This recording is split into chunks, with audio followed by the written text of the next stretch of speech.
You know, David, our good friend is a movie star, and he's an action star. His name is Bob Odenkirk. Robert Odenkirk. That's one of our favorite guests because we've known him forever, since the 80s. And then he comes out in Nobody, 80s. and he plays an action star. We knew him in the 90s too, and going forward. I knew him in the 90s. God dang. Yeah. And so he's got next week, he comes out in Nobody 2. Nobody 2. I saw this billboard, and I think he talked about it a little bit on here. It was great. You know, we love Bob. For him to spin into this is crazy. And then to get a sequel, that's how you know it was a success. I saw the first one. I will see the second one. Lot of fun. And also, he's just funny anyway. But he gets to play this, which I'm so jealous. You know, I know. And we talk about during this podcast how funny he knows it is that first he becomes a great TV star, Better Call Saul, and now he's an action movie star. Later in his career, where he had all this, he'll go over it in the episode about his career and stuff, and we laughed a lot. And how he just gets this off the ground, because if tomorrow, Dana, I said, I want to do an action movie, no one's just handing me a budget to do an action. You know, you have to sort of, plus I'm so fragile, but you have to sort of figure out a way to get that across. But he does a lot of training. Well, I'll tell you. Yeah. Anyway. It's just great. The sound effects, where you turn your shoulder and you hear that crunch, you know, he does it great. I mean, because also he's at heart, he's a comedian, you know, and then he's an actor. So it all combines. So that'll be good. But this episode I loved, one of my favorites. So hope you enjoy it. Oh, wait, I have a great beginning. Ready? Here we go. Robert John Odenkirk was born in Benron, Illinois, to Barbara and John. Then you got SNL. Wikipedia alert. That's really all there is to it. That's really a big jump. Well, that's all that matters, a little right? birdie told me this morning. Little birdie. At a given point, he said everybody knew Bob Odenkirk was the funniest guy in Chicago. Someone told me that today when I was doing my research. At some point in time, his initials are RS. Oh, geez. You know, Robert thought that. Robert thought that, but I don't think anyone else thought that. And what did Chicago vote on that? I just said it was common knowledge. No, they would have picked someone else. Larry. What's his name? He's a stand-up in Chicago. No, Larry Farley. Oh shit! No, he was actually really funny. The cable guy, comic who did Zanies all the time. Doctor. I should know this. Chicago guy. And it never left the Chicago circuit. You know who's really funny is a guy named Mike Toomey. Also a Chicago who just stayed there. We had Will Durst. We had San Francisco. There, you know, just they like it. Yeah, some people don't want to branch out. They do well there. They make money there, and they just stay. That's right. And it's okay. They like it's the cool. town. They get plenty of work. They get married and have kids, and they don't go crazy like the rest of us. And they're local stars, right? They go on the top radio show. Anyway, Bob, how are you? How are you? This is what I would ask you if we were at a restaurant. I'd say, Bob, how are you? Yeah. Just generalize. I'm so good because I'm talking to you guys. God, that's the best answer I've ever gotten. Thank you. I really love that you asked me to do this and that I get to hang out with you because it's true. It's like I listen to podcasts to listen to my friends talk, to hear their voices. And because we don't get to do anything, either because we're working or COVID fucked us up for 2 years or just lives you get separated by having families and stuff. And it's just a really wonderful thing to get to just hang out with people. And I've been listening a lot to the Gilbert Gottfried podcast, which has been so entertaining, even though I didn't know Gilbert very well. But a lot of people I do know are on that, you know, and he just was. Yeah. Gilbert, when I worked with the Funny Boys, do you remember them? The comedy team in the old days? Yes. Jim Valley and Jonathan Schmock, both funny on their own, and they wrote together and performed. And so they were the guys that got me in the improv. Louis got me in the Comedy Store, and I didn't make it. I was 20. And the Funny Boys got me in the improv, and I did make it. And and I stayed on Jim Valley's couch. And then he goes, I'm leaving for a week, but someone's going to stay here. And I go in and it's like, hello. It was Gilbert Gottfried in his underpants. And he just sat eating Cocoa Puffs. And I had a roommate for a week. And I was like, who's this man? It's very weird to live with someone you don't know. And so I don't know him well like you, Bob, but I did get to spend a week just hearing him. Then I'd see him out and about. And he was so I just say what everyone else said. Very, very interesting brain, and it sounds like interesting guy. Very funny. Gilbert would share some certain sensibilities, Bob. The way he deconstruct. I mean, his Andrew Dice Clay bit, his bad impression. They were just so funny, and he was just. Yeah, I mean, I certainly appreciated the hell out of him. He was. I only would see him around in New York, actually, and you probably did too at clubs. When I did SNL. You guys probably don't know this, but I would go because you probably didn't even know I did some stand up once in a while, but I would do Sunday night at the Improv, which is not was kind of a sad club, but for me, it was like, I'd just get a couple laughs and it just was like, it made me feel so much better after my week of getting the shit kicked out of me. And just to even get a few laughs on that stage meant a lot to me. It charged me up for the week ahead. And so I would see him and Larry David and those guys around that club. It was interesting. Well, those are hard-earned laughs. I mean, when you're by yourself and you walk up and just get a couple laughs, that means a lot. Yeah. And but it gave me a little boost that I needed. And when stand-up is giving you a boost, you're in a hole. I remember going to that improv. That's true. Dana, this is stupid, and we'll get to Bob in about 40 minutes. But what I did is I would come from Arizona, and they said, I was a stand-up, and my buddy said, he knows this guy, Gary Grant, that can book you gigs. So I'd fly the crummiest airline. I'd stay at Columbia with my friend. I would take my suitcase with props. Oh, yeah. And I would get my New York coat, in quotes, which was my heavy, winter coat I would never wear in Arizona. It looked like a duster. I looked like Young Guns. So then I'd walk to the subway, take the subway to 44th, walk to the Improv, wait until they assigned me some comedian. I remember this guy was 36 and he had a Nova. And I go, if I'm still doing this at age 36, please kill me. Because I was 20. And then we drove to BF Packies or somewhere in Jersey. This is how you did it. I'd do a set, bomb. I would get maybe $60, come home, maybe spring for a cab fare because it's too late and scary to do the subway, and do that for 2 weeks, and I'd clear 500. And it was great. But I got to see the Improv, and I thought the Improv, I'd always meet at the Improv was the point. But it was so, I always heard about it, and I go in there, and the stage is 4 inches high. It's not that big of a deal. Not at all. In New York, yeah. What was interesting about that when I first went there was they had that wall of photographs when you came out of the showroom into the bar. And in those photographs were stuff from the 60s and 70s. And there's Andy Kaufman, and there's, probably Jerry Seinfeld's up there. Richard but then Belzer. There's a guy juggling, and there's a singer. And I asked, I don't think I asked Silver, who ran that club at the time, but I asked probably the bartender or somebody, what's with the singer? And what is this juggler doing? And they said, well, that's what the club used to be. That's what all clubs used to be, is specialty act, singer, or music, and then a comic. Ed Sullivan. And then it became, and then the stand-up comedy boom hit, and it was like, everybody get the fuck out of here. It's just stand-ups. It's just. Then you had Peter Potofsky. There was guys that were juggler comedians, magic comedians, and they kept the comedy part in. It was probably easier to get on stage. I think it probably, there's some value to it in that, if it's just one comic after another, it's like,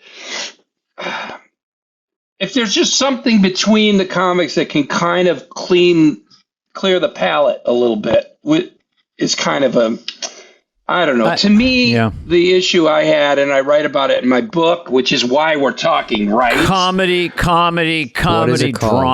I'm halfway through it. It's great. Fascinating. I hope you like it, Dana. I just got to the comedy part I have my own lane of this life we've shared together, and then where we intersected was so cool. I just have great memories of you, and we wrote a movie together, which you primarily wrote, but called Tucson.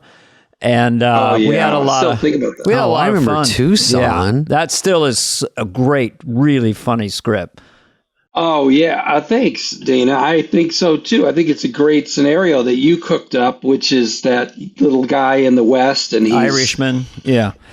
Irishman good with his guns, but just sweet as hell. And so the opposite of Clint Eastwood, just the very polar opposite of a Clint Eastwood character.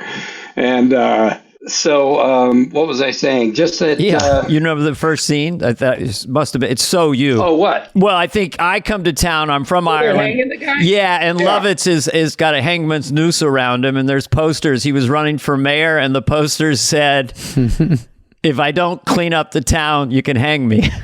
and then Lovitz was the conniving. Oh, hello. And I was, well, I'm good with my guns, you know. So anyway, but that was. There was a joke in there, Dana, that somebody else did in a movie in the last few years. It was one of the characters was named like Clint Eastwood. Yeah. And his name was Clint Eastwood. And there was so much great stuff. Somebody did that joke recently. Didn't you write? Or John Hamm. Sometimes when John Hamm is in a show, they call him John Hamm. Just as on Larry David. It's funny. But yeah.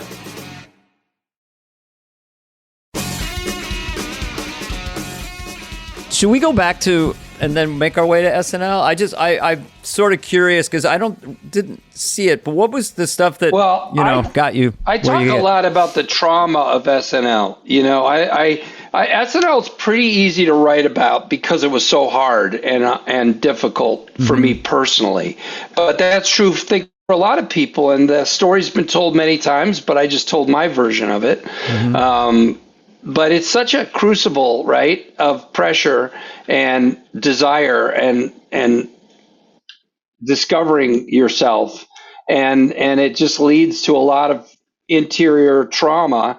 And then that's something to write about. Whereas, you know, when I got to the later parts of the book and I'm writing about Breaking Bad, there was a journey there to become a better actor, but also the journey of the show becoming famous. But the show itself was a well-oiled machine with nothing but pros in every direction and nobody having any emotional issues, just working really hard and supporting each other and pulling together. Yeah. And so there's not much to say. Isn't it great? The writers did a great job, and then we all worked really hard and it turned out well. And there's nothing to say. It's not like if someone does a good scene, then everyone goes, "That guy's the best one. He's the best one in that scene." And then the rest of the day, you feel like shit. Right. That's that's different. You're getting it day to day. I assume, like you when you're doing Better Call Saul, and like, people that writing was a great for you. day. It's going to be great, right? Especially over time, the more you do it, and you get to know the values of the show, what's good about the show, and you see it coming across in the writing, and you know what you captured that day and think, well, that's going to play really well or be fun to watch. And it's just not there's not as much to say as there is to say about Saturday Night Live, where there's so many books and they're all fascinating. I love them all, by the way. One of the reasons I wrote my book is I love to read showbiz memoirs. I just love them. Yeah. And usually when somebody gets into something that works or they're talking about their hit show, there's not much to say. It's all about the struggle and the failure and the loss that's where there's juicy stories. You know, Dana, when I got there, Bob was there already when I got to the I believe. Viewers. Yeah. Bob was there and Dana was there and I came in. And Bob is always, I saw Bob more than Dana just because Bob was a writer with me and we were in there all the time. But Bob's always sort of in a good mood, shockingly, when I look back, because it's hard to be in a good mood at that place. But always laughing, always took a second for me. So did Conan. But you guys at least would explain a little bit of what was going on, because I was really a rube. I was a middle act. I didn't know how to write. I didn't know how to use a yellow pad. I had a square wooden desk, and Downey goes, "Here's your room. Bye." And I'm like, I don't know what's going on. What am I doing? And so everyone has so much to do on their own plate. You do, Bob, Dana does. And it's hard to take a second to tell someone, hey, because it's someone that not ultimately might take your job, but just one more person kind of in your way in a weird way. And you have to put that aside for a second and be a human being. And you did that. It was very nice. And now whenever I see you at a party, if it's a showbiz thing, I don't see Dana out as much unless we have dinner, but I run into Bob places and then I just beeline over to him because we always just start laughing within seconds. And that's fun to have. And we got through the craziness and we're both sort of sane, I think. Absolutely, buddy. That's how I feel. I never told you this, but that party at Guy O'Series where I met McCartney and got to sit with him for 15, 20 minutes. Nice. As Naomi and I were walking in, my wife and I'm dreading going to this party because I'm, 59 or at the time 54 or whatever, and thinking, fuck it, I don't want to go out anymore at all, ever. And I'm thinking it's just going to be intimidating. There's going to be famous people here, and I don't know what to say to them. And I turn to Naomi and I go, you know what? David Spade will be here. And buddy, we walk in the front door and we look down the hall and there you are. It fucking blew our minds. I love it. He's a man about town. There was one time I went to Guys.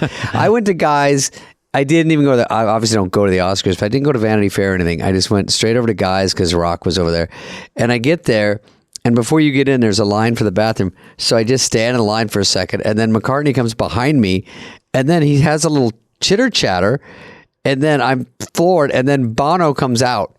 So I knew I was like, again, like you, I don't think anyone knows what to say to anyone. So yeah. I do a few jokes that, sort of strike out, and then we all kind of dart our eyes, and then I drift Bob, away. Do you have something throughout, Mr. Show or anything? If someone comes up to you in an airport or something, I assume like most celebrities, specific compliments are the most flattering rather than you're great. Because someone came up to me, I'll just couch it. They came up to me at an airport and they said, I love skinheads in Maine, the thing I did with Colbert on my show. And it's so specific. My friends share that and laugh about it all the time. But you must have 100 of those, especially with Mr. Show. There's so many quirky... Mr. Show. Yeah, I'll tell you, everything. I have... we've all gotten to do lots of cool stuff between the three of us. I've just had the variety in my career is sometimes strange in its intensity, because this movie, Nobody, that I did, this action movie, that's like around the world, a whole different audience that probably they've never heard of Mr. Show. Some of them have seen Breaking Bad, and they're just like a whole nother set of people. But the strangest thing is I always do have to do the math when somebody comes up to me of like, I have no idea what you know me from. What you think I did that was great. And I've had the biggest surprise is how more than a few times a year, somebody will come up and go, you are so great on How I Met Your Mother.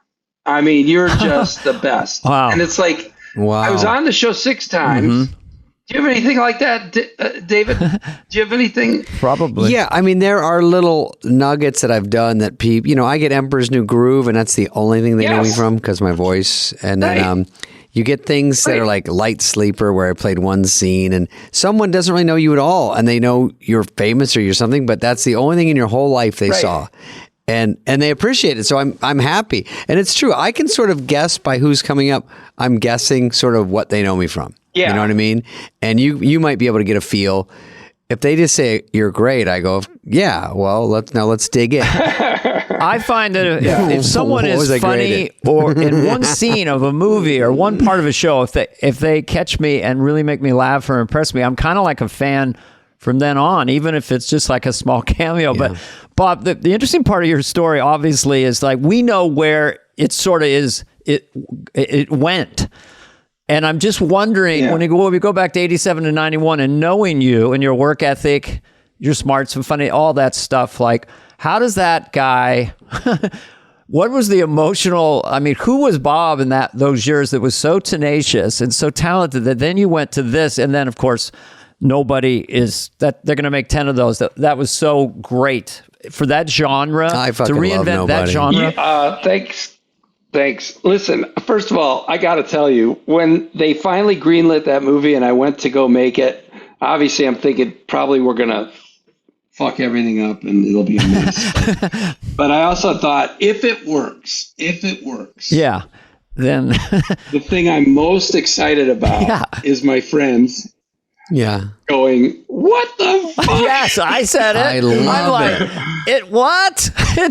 It's like Bob is doing this now, and it's not a one-off. That is too good. It's like too fucking good. I watch it and I go, this better be exactly what I think it's going to be, and it was, and it delivered. And the fight, I think it was on a bus or something. I'm like, what the fuck? Fight scenes, I couldn't even do. I was like, I'm a bigger puss out of all of us, and I couldn't even do the fake stunts for that because I'm such a puss. I'd be like, we can't even fake do it with you. Yeah, it's because I go, I don't really need to get beaten up, but I can't lift my leg up and kick, and this will hurt my clavicle if I hold this too high. So I liked that it was you, and you have to be in shape. Oh yeah, just to do a fight scene, a fake for that, right? I really to pull did. punches, to do anything. Guys, I worked really hard because I knew I had a long way to go, and listen, right from the start, it was like, look, if we're going to do this, it's not going to be ironic. I'm not going to wink at the camera. I'm not going to give myself an out. I'm going to look. If I'm going to look like an asshole, I'm going to look like a huge badass middle life crisis.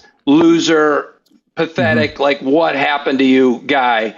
I'm going to do this thing all the way or not at all. And then if it works, it's amazing. Yeah. And if it doesn't work, well, who didn't think it wouldn't work? I mean, come on. But I did. When do you realize it worked?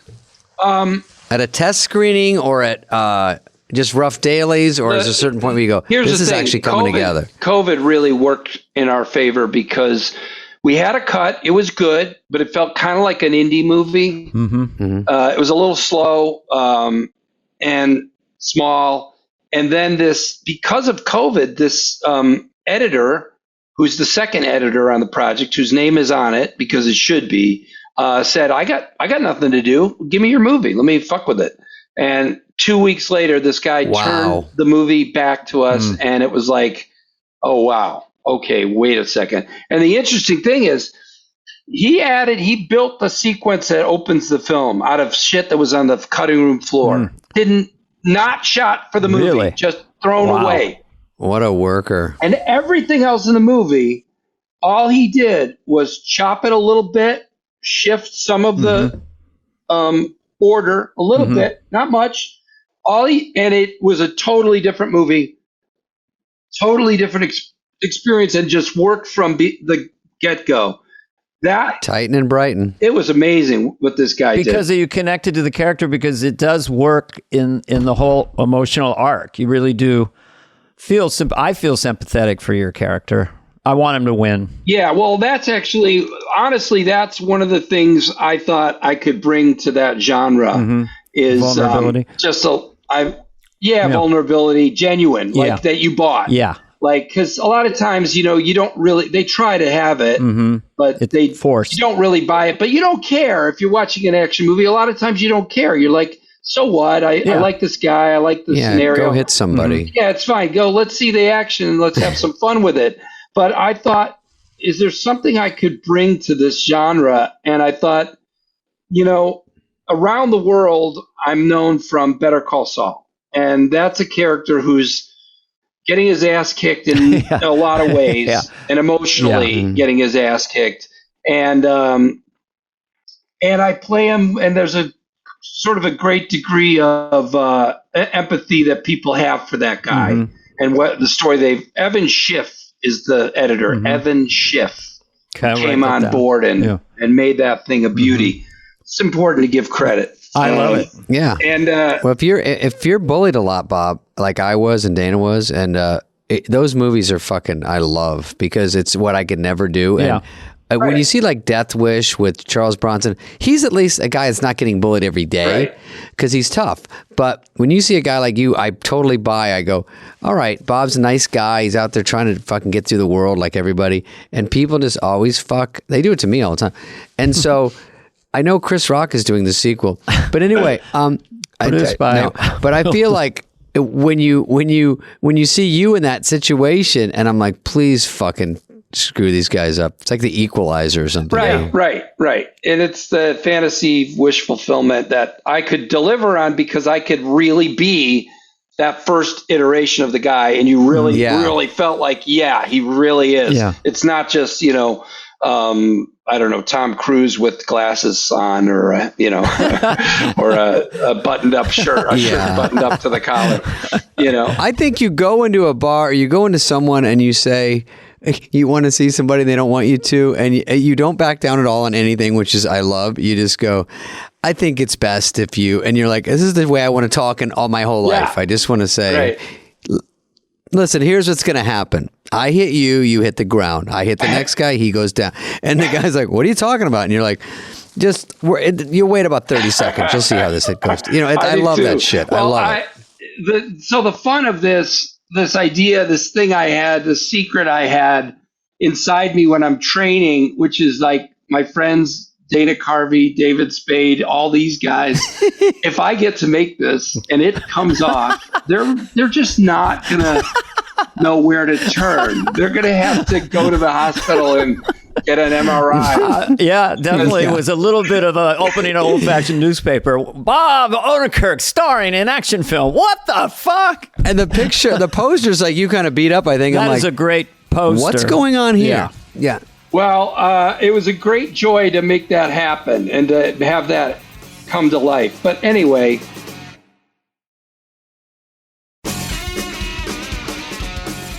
Can I ask you a personal question? Dana. Yeah, go ahead. Oh, I just for a second, because you're starring in this film, and film and television have all overlapped. Now it's like the best stuff's on television. You're starring in a film, so like when you're like in the 70s, whatever. What films woke you up to filmhood or show business? Like, what was a seminal film for you as a kid? It could be for Ben Stiller. It was the Poseidon Adventure. For Bill Hader, it was Taxi Driver. Hanks was 2001. I can tell you, American Graffiti. Oh yeah, okay. Ron Howard, 1973. Wow. Harrison Ford. Yeah, and I'd gone to films. Fun movies at the Cineplex, and they were just building Cineplexes at the time. But we had an old-time movie theater in our small town of Naperville, Illinois, and I'd seen a John Wayne film there on its first run. Big Technicolor. That's how old I am. Uh-huh. Yeah. Rio Lobo. Yeah. Oh, I thought it was the Cowboys. And I liked it, and it was great. And I loved going to movies when I could, but we didn't go to a lot of movies, but going to that little old theater where, they showed just the latest thing from the studios for a week or two, right? And seeing American Graffiti, man, that was a totally different vibe than everything I had seen. I remember it in that theater or anywhere. That was, it was new wave for film in America. And it felt more real. It had a modern energy to it, and it's a very good film. Yeah, I mean, George Lucas. It's really good. Yeah, it's so interesting to see a movie that sort of changes the way you think, and maybe it tilted you toward comedy, maybe not, but just that's the beauty of movies when you see a bunch that do nothing and you're just sort of killing time, and then one just grabs you. Right. Nothing like it. It's what you want to do when you make movies. You go, I want one that people remember. Right. Something. That's the funnest part. part. That's the thing a movie can be that a TV show pretty much isn't, which is this kind of very core elemental connection that just gets you deeply. It's like it's a fable and it really takes you on a ride.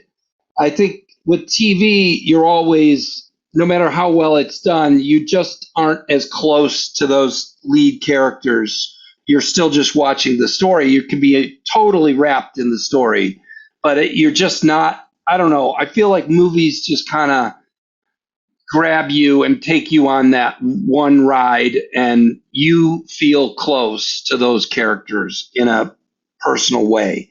But I agree. It might be the fact that it's singular, Bob. Yeah. Like it's just you go, and this is at beginning, middle, end, and you go, wow, and you want to see the whole thing again. And TV, sometimes you go, if someone says, "Did you see the series?" I'm like, oh, what? And they're like, it's on episode 4. Yeah. I mean, like season 4. You go, I can't. But I don't have 200 hours right now. Yeah. Go ahead, Bob. I just think the power of film more than ever now is turning off the cell phone and not being distracted, because you're watching something with your wife, you're enjoying it, and then ring, ring, a ding, a ding. I mean, it's just it's a problem. Yeah. So the focus of a film. Is really strong and really a powerful experience. Anyway, I still love TV, and I love everything that we all get to do. And I like moving around. And I certainly don't think I have a future as a movie star, but I will get to make a few more movies, but it's not important to me. It wasn't like the drive of my life. I was driven by comedy, as my book really, really says. I mean, I'm really trying to warn people with that title. I know a lot of people know me from Better Call Saul and Breaking Bad, but I want to say, I'm going to talk about, comedy in Chicago in 1985, and you're probably not going to give a shit about that. And right, you definitely have fans that don't know you from comedy at all. Yeah, at all. That's rare for us, for comedians, that you have a whole huge new crowd. It's true. And I want to move around between these things, because that's always been the most fun thing for me. And that's one of the reasons I think I love sketch comedy so much, is you're just jumping around from different ideas, different tones. Something's really broad, something's a little subtler. I like jumping around between all that stuff. So how did you find yourself? Because not everyone, if people should read the book, but just quickly, that journey from, I know Monty Python was a big wake up call for you, and then you went to Chicago Second City. But what was it about Monty Python that's not in the book? What are your feelings? Even today, you feel like that is the one that you and your brother Bill just went, holy shit. Yeah. I think. There's a lot of comedy in the 70s that we all watched. It had kind of some of it was great, for sure. I mean, I loved Carol Burnett's show. The vibe with those people was like joining a party that was a very welcoming party. Friendly and sweet. It wasn't like they were, friendly and sweet. And we sure needed that in my house. So I loved that. But I think Python was, for me, the thing that spoke about how I looked at the world, and it kind of put an arm around me and said, the adults are crazy assholes, and don't worry, you're not the only one thinking this, and it's okay. You can laugh at it. That's what you can do, and I think it's because they're young guys. They were in their 20s making that show, and they were very smart. And they're very silly, like extremely silly, but very smart. Yeah. And that's a tough combo to get right. Yeah, that's the magic combination to me. And I just, it just spoke to the way I needed to see the world, to be really comforted. I mean, this is what all the things we do and the things that affect us on a deep level do. In whether it's a movie or a book or a TV show or someone's stand-up act, is it makes you feel less alone. You just get that feeling of, I'm not the only one who sees this in the world.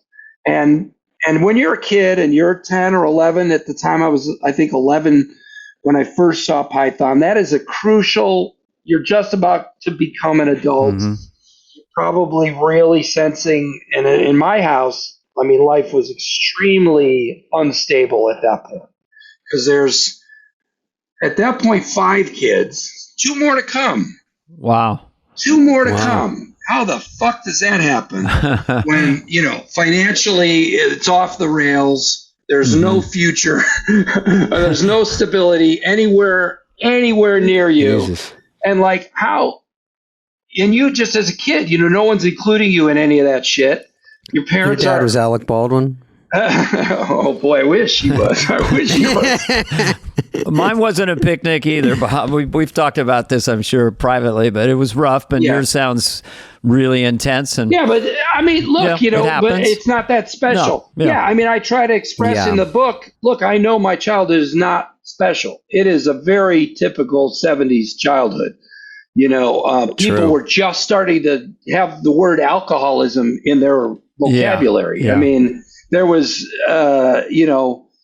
it was just coming to understand a lot of all of my dad's friends all ended up broke, bankrupt, divorced. All really? Of them. And he used to take us out. He used to occasionally, when he would hang out with us, he would take us to his office and we'd go to lunch with these 5 guys, and they'd get fucking ripped at lunch. And all of them, car crashes, divorce. It's like America. The playbook. It was like the playbook. Hey, you had your car crash. I'm next. And I remember my dad getting in his car accident, and his was a good one. He went through the window. In his car accident? Yeah. He went through the window and landed like 15 feet outside the car. Oh, wow. And I remember him looking in the mirror, picking glass out of his head. Even a week later, he's still picking little pieces of glass out of his bald head. Jeez. So damn. you went in. But come on. That was the 70s. That was a dad. Yeah, right. I mean, my dad was a drunk. We had all kinds of excitement. Yeah. Yeah, but look, the bottom line is it wasn't special. It was just where I was at when comedy came along and told me, he's nuts. It's crazy. It's okay. Yeah. Just laugh at it. And Steve Martin on SNL was also like a superpower rocket ship to like Crazy Town and the best comedy, the best mix of, conceptualized, like the Fest Drunk Brothers, like that's fucking off the rails stuff. Mm-hmm. The Wild and Crazy Guys. 2 Wild and Crazy Guys. I am.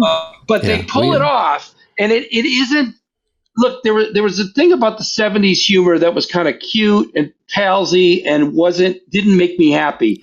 The dangerous stuff is what made me happy, and that's what came around this time for me. Yeah, Carlin. By the way, your American Graffiti was my Life of Brian in Arizona. Really? I saw Life of Brian, and I was like, "What the fuck is it?" I didn't know anything on Monty Python. I just went to a comedy, and we snuck in because it was R-rated. Wild, and it really hit me like, what the fuck are these guys? It was nothing like I'd seen. And, I don't want to harp on it, but I just wanted to acknowledge that Monty Python stuff did hit me also. I mean, I saw Animal House. I saw all the stuff I'm supposed to see and fucking loved. And then that was just a little different move and smart, silly, of course, and just doing stuff we didn't do here. Oh, yeah. I had the same reaction. All of my friends loved it. And you, now, Bob, I have to ask Bob if he wrote for Dennis because I didn't know that. I don't think I knew you wrote for Dennis Miller before SNL. Yeah, before I got on as a writer, I would send jokes. Well, I would send scripts to Robert. Mm-hmm. Here's what happened. Okay. I was doing different crazy shit in Chicago. Stand-up, sketch shows, anything.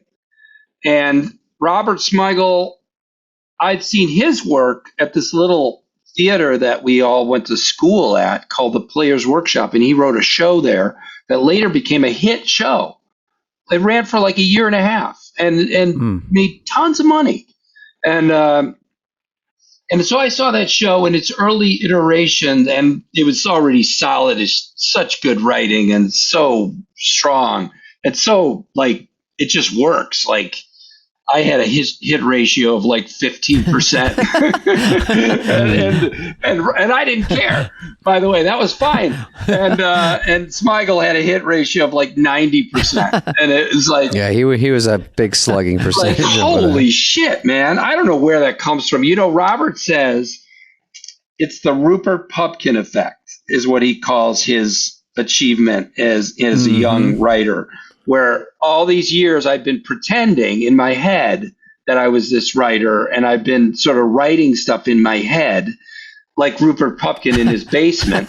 And then he said, if you notice on the show, in the movie, The King of Comedy, when he actually gets a chance, it actually works. He's actually pretty good. Laughs.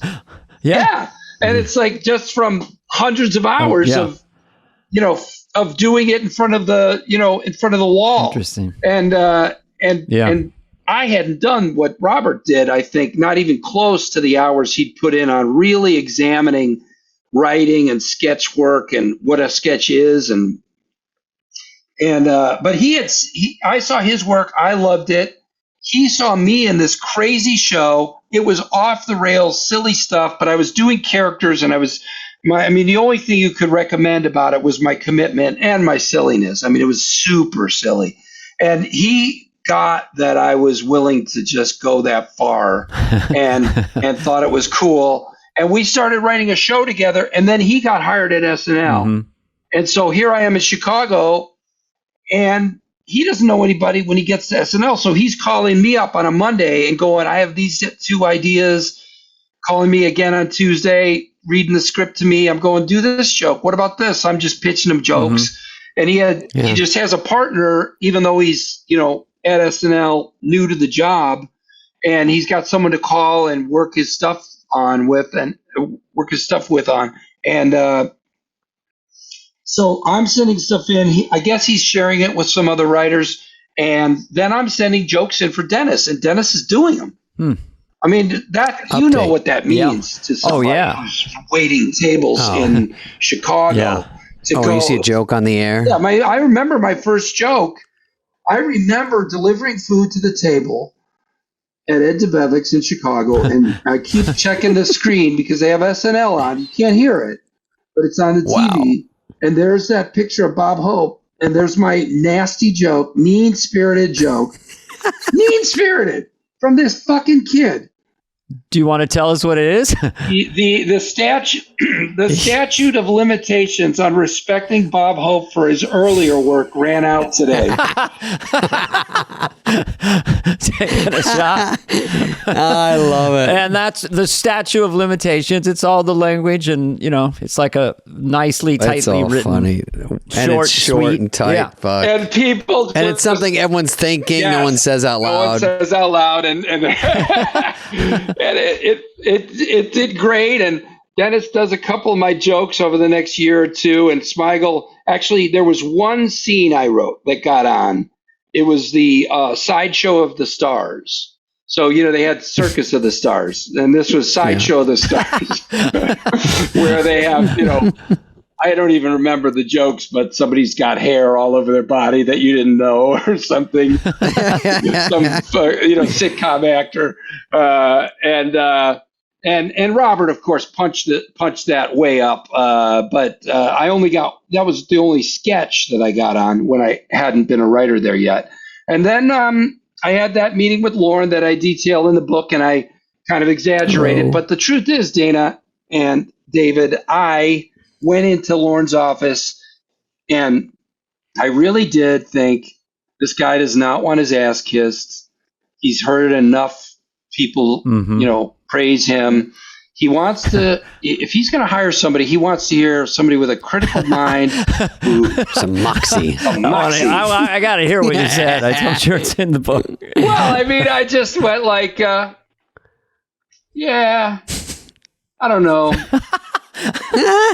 What do you think of the show? Do you like it? I don't know. I could fix it. It's been better. It's been better for sure. I think the earlier, wow. And what comedy do you like? What do you like? Oh, Monty Python. Now that was great, and that was great because it was smart and silly, and they didn't have to, they knew their lines. They weren't, reading cue cards. I'm fucking ripping the show. Because thanks for coming in, Bob. I kind of think he's going to like this, Talk about not reading a room, man. Holy shit. And the fact that he hired me is insane. The only thing I had in my favor was he doesn't really, he doesn't have to examine that kind of hiring that closely. I mean, if a couple of writers want you to hire somebody, you're going to say, sure, go ahead, give them a try. Mm-hmm. We can try. They think they're good because he's not first. How can he tell in a meeting? Yeah, but also, and he goes, in fairness, I wasn't listening. The other thing I'd say, David, is, I mean, Lauren loves Python too. I mean, friends with all of them. Lauren also, Lauren probably would say, if you said, what's the best comedy show of the last 100 years? He'd go, oh, well, it's not my show, it's Monty Python. Mm-hmm. You know, and so the fact is he probably kind of, well, the other thing is he also knows what it's like to sit across from a very nervous young person who doesn't know what to say, is completely wildly intimidated. And he's just done that 10,000 times and probably kind of gave me a little break for that. Maybe. Sure. He's very funny also, and I don't know if that always comes across. So we talk about him because we joke, but he's very funny. He's very dry, and when you can make Lauren laugh at read through, it's so fun. When he cracks up. Yeah. Sometimes he slaps the table and laughs, and you're like, oh my god, what a home run. Yeah. I never did that, but yeah.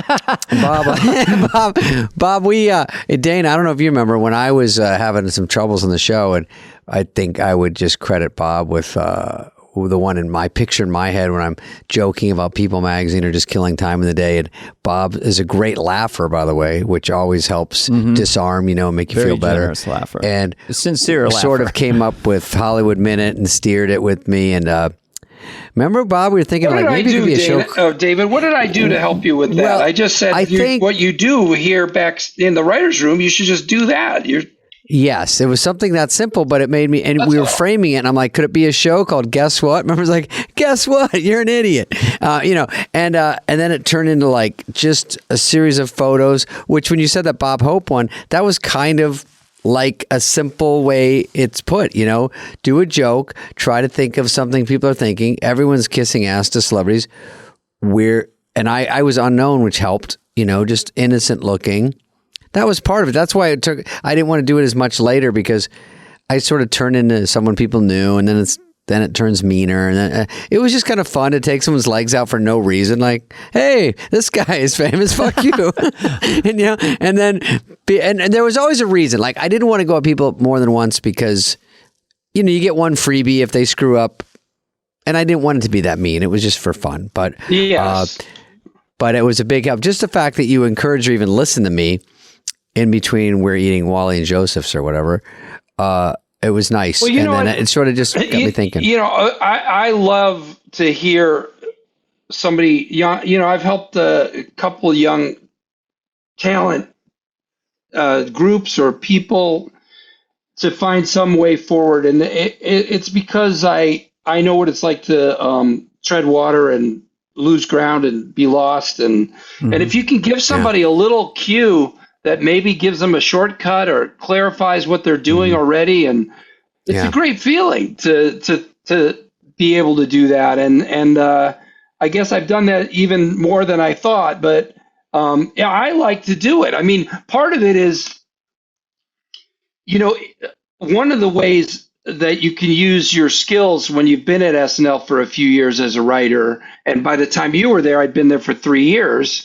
And, I finally was feeling like I'm starting to understand what the show needs, because instead of what I wanted it to be, which was insane, because it's never going to be Monty Python. It's not change it to what loud. Right. Oh my God, there's so much about it. The reality. What's the reality? How can you help? What the show is? It took me for years. Yeah. But somewhere around my third year, my brain started to calm down and go, wait, it's not this other thing that you want it to be. It is a thing that has all kinds of, first of all, it's so fucking hard to do. Whenever we talk about it and we critique the show, and I mean, the fucking thing just on the face of it is impossible. It's absurd. It's an impossible thing. It's absurd. And the more I go back, when I go back and see the show being done, I'm like, oh my God, this is impossible. When I was young, I never thought that. Oh my God, when I got hired there, I was like, come on, how come this isn't better? Come on, work, you guys. This is not hard. This is easy. This shouldn't be hard. Yeah. And it's like, once you've produced a few things, you're like, you want me to do a show Saturday night with sets? And how good all the departments are. Yeah, the departments are so fucking on it. They're so good. Yeah. They're so cracked. Yeah. Anyway. Did you ever think during a long dress show, sometimes I thought maybe tonight's the night the show won't go on. They'll show a rerun or something. Sometimes it just seemed I never thought that. I mean, I think it more now, but again, when I was there, Dana, when I started there, I had I don't know, you guys know, the people who start in this business, there's such a strange mix of confidence, self-doubt, ego, self-hatred. It's the weirdest. Like, how does it work?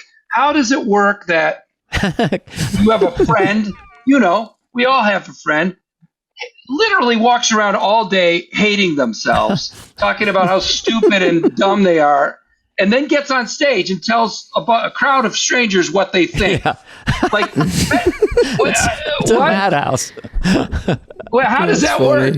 Something's wrong here, because if you don't think you're worth anything, then you shouldn't be thinking, give me that mic. I need to tell everyone what give me that mic. I just always felt I need to lecture these people.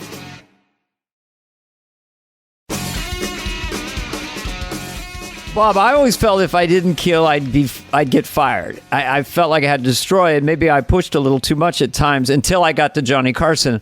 Was the only sketch I did toward the end where I wasn't pushing.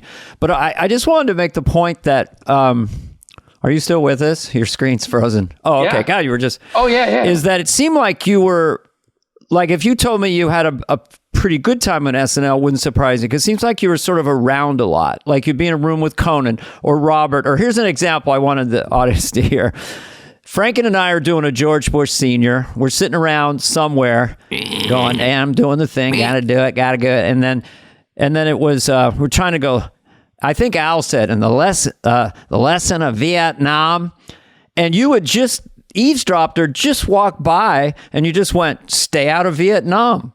And that killed on the show on Saturday. Lesson of Vietnam, stay out of Vietnam. Do you remember that moment, Bob? But I think you were around the show a lot. Grumpy Old Man was really you originated that. I don't know. It seemed like you were around. I listen, if I try to think of the things I contributed to SNL, and basically I say in my book that I didn't help at all, and I got paid, and I learned so much about how to write a sketch and what a sketch is made of. And then I gave nothing back, nothing in return. Like Lauren totally got the shit end of the stick with me. But probably those things maybe added up to something. The little things that I was able to do because Robert included me in writing, or, anybody did. I mean, I can think of some of them because they stick out, because they were, it meant a lot to me when I was able to help and say something that helped. I wanted it to work. That's the other thing.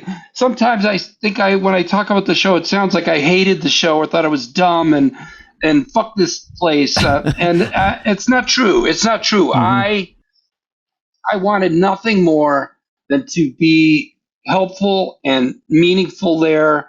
And it would have meant so much to me to feel that way. But I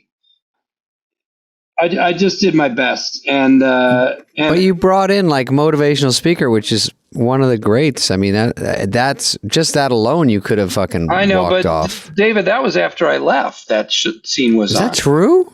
That was the next. Yeah, that they did that scene the year after I left. Now they gave me credit for it, of course, because I wrote it. I wrote it alone in my apartment in Chicago. But that wasn't even. I had left. Van Down by the River. Just that. Wow. Van Down by the River is poetry. I mean, just the fact that it's one of the most... I mean, listen, I just was in the scene and I hear about it every day.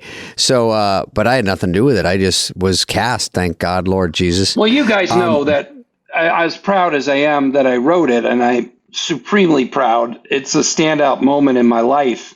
And SNL's the fact life. is, Chris Farley is the reason. Freight Train. He's just, come on.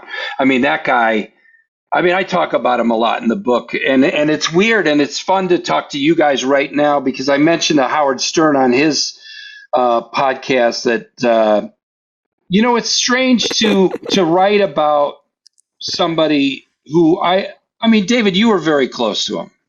I was not. I felt very close to him, but so did anyone who saw him perform. Mm-hmm. Or even hung out with him. Or He's met such him. a sweet. Yeah, he was so nice and look in the eye and just like shake your hand and be happy. And they felt like, oh, that's why he was so lovable. They're like, oh, this guy's my friend immediately. Yeah, Howard said, I didn't really know him. And I said, but you did. You did, because you saw him perform. Yeah. You saw him as a. That's basically what it was. Yeah. And so I felt a little strange about writing as much as I did, but it was pure honesty, and he affected me and impacted me greatly, as he did everyone who got to know him. So it's fun to talk about how I got to write that sketch and that it played so well on the show, but it's all Chris, The show is always performance.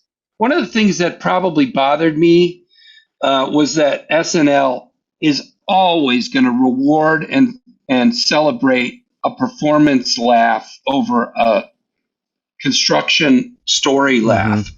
And as a writer, I'm wanting those two to at least be equal. Right. Or if not, lean in my direction, where you go, yeah, that performer who says blah, blah, blah, he's all right.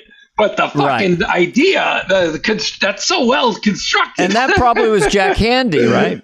Jack Handy. Yeah. A Jack Handy sketch is a Jack Handy sketch. It is funny because Jack Handy is fucking genius. And it does it. You can put 7 other actors in there. If they're okay, you're going to laugh your ass off. Caveman lawyer. Phil was great, but the concept and what it was just so Jack Handy. And Phil nailing it, but he's nailing a great piece of writing sketch that was written so well. And Handy sketches, like a fingerprint within a half a page at read through. You're like looking around going, is this Jack Handy? Like it's immediately comes out of the gate. I would love to talk to you guys for 5 more hours. Yep. I love you, Bob. Thank you for coming, man. Thanks so much. Bob, it's been such a pleasure. Guys. You're right. We could go for 5 more hours. Hey guys, if you're loving this podcast, which you are, be sure to click follow on your favorite podcast app. Give us a review, 5-star rating, and maybe even share an episode that you've loved with a friend. If you're watching this episode on YouTube, please subscribe. We're on video now. Fly on the Wall is presented by Audacy and executive produced by Danny Carvey and David Spade, Heather Santoro and Greg Holtzman, Maddie Sprung-Kaiser, and Leah Reese-Dennis of Audacy. Our senior producer is Greg Holtzman, and the show is produced and edited by Phil Sweettech.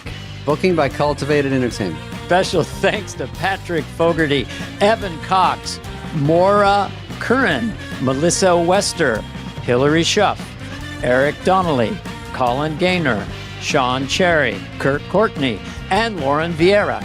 Reach out with us any questions to be asked and answered on the show. You can email us at flyonthewall@audacy.com. That's AUDACY.com.